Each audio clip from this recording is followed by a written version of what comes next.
Hi, this is Frank J. Avella with Awards Daily. The term movie star may not have been invented for Marilyn Monroe, but no cinematic icon has or arguably will ever quite personify its meaning as much. There was no one like her, and at the age of 36, arguably at the height of her career, she was dead. And the circumstances surrounding that tragedy have been under as more scrutiny as possibly the Kennedy assassination.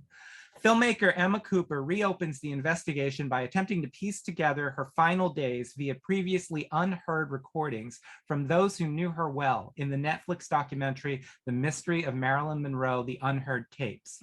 Welcome, Emma, and congratulations. It's a terrific piece. Oh, well, thank you so much. That means a lot coming from you. So thank you very much. You're welcome. Emma, Marilyn's such a heady subject. I wanted to start by admitting to being a film fanatic. I came to Marilyn in grad school when I became obsessed with Billy Wilder, who's still my favorite filmmaker. And I was surprised by what a truly good actor she was. What was your intro to Marilyn? Honestly, I had very little intro to Marilyn before this project. I know that sounds completely crazy. I think one of my close friends at school had the iconic white dress poster on their wall. I had never seen any of her movies, and she was not really an enduring character for me. I was there watching Harold Lloyd and movies like that. So I came to this project without very much kind of conception or idea of Marilyn at all, actually. So yeah, I guess in the process of it, I found out so much of her, but it was actually very helpful that I came to it without any of my own kind of baggage. Tell me about the project coming together and you're going down the rabbit hole of this particular. Oh my goodness. Yeah, I went down a 3-year rabbit hole. So I was working with Anthony Summers on other things because he's a very well-known journalist. And Tony is a very insistent, wonderful man. And he badgered us. And he's like, you've got to read my book about Marilyn Monroe. And I was like, great, Tony, when does it come out? And he's like, it came out in 1982. And I'm like, okay, well, excuse me if I don't rush off and read it immediately. And then I got flu, not that flu, and I decided to read it. And as I was reading it, I was like, whoa, I don't know a lot of this stuff. I'm really drawn into this. If I am, maybe other people will be. And then I went to Ireland and Tony showed me all of his research. Tony keeps every single piece of paper that he writes anything down on. It is a lesson to us all.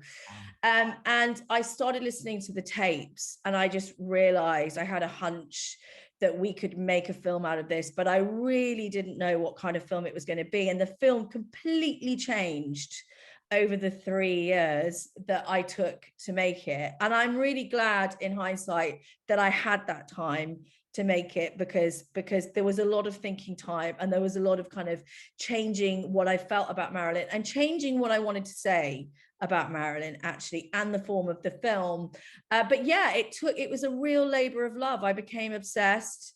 It took 3 years. For 2 years of that, it wasn't really funded, and then Netflix came along and they bought it, which has been a brilliant experience partnering with them. How did you decide what parts of her life ultimately to include? Because you were cognizant that you might be introducing Marilyn to an entire new generation, right? Yeah. And the whole way through, what I'm nervous about and what I'm excited about is I want to know what young women feel about my film, because I want them to really know who she is in a way that I discovered who she was. I think she's really relatable to a modern woman. I think that I want them to look at her and relate to Marilyn Monroe, maybe in a way that they never had before, or they didn't know her. And it's incredibly comforting to look at the most beautiful, the most famous woman in the world and go, I can see myself, I see you. And so that we really tried hard to do that, and the editor just managed, through all of the archive, managed to just really turn her into the main character in my documentary, you know. And I really do, I want young people to look at it and see her in the way that, you know, I think that she should be seen. But you know, it's so true. And you know, we'll get to the evening and the tragedy in a moment, but it's beyond abhorrent how she was used by the men in her life, the men in Hollywood, the two revered assholes she was married to, and who we don't talk enough about how those two men mistreated her, and the men who ran our country. Your film truly shines a spotlight on that, which might be the most significant thing about it. Yeah, well, that is that's wonderful to hear, because that was so important to me. But you know, I want to say that Marilyn was not a victim. You know, she's neither one thing or the other, and that's what I want to shout about. This is what it's like to be a modern woman. She had tragedy in her childhood. She was an incredibly focused person. She was a waif, as she called herself. She made herself a star. She absolutely managed to work through the Hollywood system. She was a fantastic actress. She knew she had to fix herself. She knew she had to untangle her complexities, and she allowed some of that vulnerability out. And yet, the men in her life saw that and wanted to mess with it. And she was kind of nearly there. That's what really bothers me. She was nearly there. She was nearly boundaried, as we would say in today's world. She was ready to say, leave me alone. I've bought a house on my own. I'm seeing a therapist every day. I'm getting fixed. And it just came a bit too late. So I think you're absolutely right. But what I want to say is that her having uncomfortable and unsuccessful male relationships and marriages does not make her a failure as a woman. She would have come out into her middle age, I hope, and truly kind of known herself and become more of who she was supposed to be. And I agree with you. I think it's terribly sad that those men couldn't handle being Marilyn Monroe's husband. Yeah, it really is sad. And you know, just to punctuate that for a second, when you take somebody like Arthur Miller, who was such a hero in the Miller versus Elia Kazan wars, but then had to go and write a play to, you know, as catharsis. Marilyn didn't have that, you know, not that she didn't have the ability, but you know, she didn't have that resource. Maybe had she lived, she would have been able to somehow, you know, work through it publicly the way he did. But I just think it's a damn shame that she didn't get that opportunity. So do I. And she was that far away from it. And, you know, I knew more about Arthur Miller than I did about her. So Time Bends is a fantastic book, amazing person. It was very sad for me to really look into that relationship in terms of some of the things that he said and did and some of the ways that he treated her. Yeah, it's unfortunate. Her death will always seem will always overshadow her legacy as a film actor. But I know I became obsessed with her murder when I was, you know, younger. Without giving too much of the movie away, it's fine. Do you think there's still more out there that remains to be uncovered, or do you think that? Sorry. No, go ahead. Go ahead. You know, I think the thing that I found from, you know, looking at Tony's work and Tony's investigation, which is highly evidenced, you know, it was fantastic for me as a filmmaker to work with somebody's journalism where, you know, there's not just one ambulance driver, there's several ambulance drivers that dispute the timeline of the night.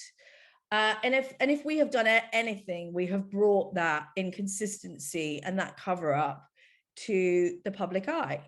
And I feel that what I also learned and what I brought from, you know, learned from my own filmmaking and from Tony is that the truth is often somewhere in the middle, you know. So what did we find? You know, we found that an ambulance was called. We found that the timeline as known is very well evidenced as incorrect because there was a cover-up. Well, why was there a cover-up? You know, I think that, you know, we have tapes of the wiretappers who were listening that night, who were listening to lots of different people. You know, there were people tapping everybody.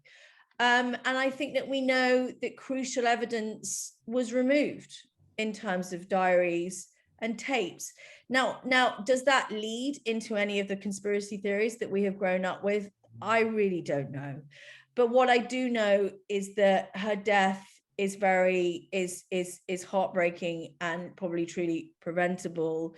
But I feel that the truth is probably something relatively unconspiracy theory like, I would say. And I would hope that our film adds to that voice. Well, you're a seasoned journalist, so I take what you say, deeply. I don't know. There's still a part of me that I can't let go of the fact that the Kennedys had nothing to do with their death. I just, and this is somebody who grew up adoring my mother adored the Kennedys, and Yes. I did too. But there's just, with the kind of you know what politics is like, and what people in politics can do. It's hard for me to let go of that. Evidence can be destroyed. I'm not a conspiracy theorist. I don't believe in conspiracies, and I think that we have grown up on a diet of them. And I didn't come with, you know what? It's actually quite helpful. I don't know what half of those conspiracy theories even are, which is probably quite helpful. I just went on the evidence that Tony was putting towards me in terms of psychiatry reports, her friends talking about how she was in the last few days. And I do think that she had a terrible problem with insomnia, and it was really important for me that I put that in the film. I think it's just a line that that Tony says to me, and she couldn't sleep, and it drove her crazy, and she took whatever means necessary to sleep. And I think that has elements of that contributed quite understandably to accidental death and all of the other things around it, and all of her other connections. People needed to cover things up. I have just two more questions for you. One is, were there things said on the tapes that were scandalous that you simply couldn't include because you couldn't find additional sources? Yes. And that's all I'm gonna say. I was gonna say, I can't say what they were, but yes, maybe when we turn this off. Yeah, I heard lots of it's it took us a year to listen to the tapes. So Wow. I heard lots of things. Ooh. Yeah. Okay. Maybe we could take a good hour. And my final question to you is, because you've gone through so much of this. Do you have a favorite Marilyn film and a favorite Marilyn performance? And they don't need to be the same. I love Some Like It Hot. I know it's a standard one. I just love it. I love the way she is as a woman. Again, there's a modernity about that, and about her role in that, and the way she is with the men in that, and so that, for me, I think she's perfect in that, if I'm honest. And yeah, that's my favorite performance about her. Funnily enough, I'm kind of more obsessed with watching her when she's not acting, but as a documentary maker, I guess I would be. So I love just seeing her talk and move and behave in press conferences alongside her real performances, because I'm infinitely fascinated by how she was portraying herself when she was being herself. Wow. Well, Emma, thank you so much for taking the time out to speak with us. Thank you. And thank you for your film. Thank you for bringing Marilyn to a new generation with these new insights. I think it's really, really important. Well, thank you so much. That's wonderful to hear you say that. And thank you for your time.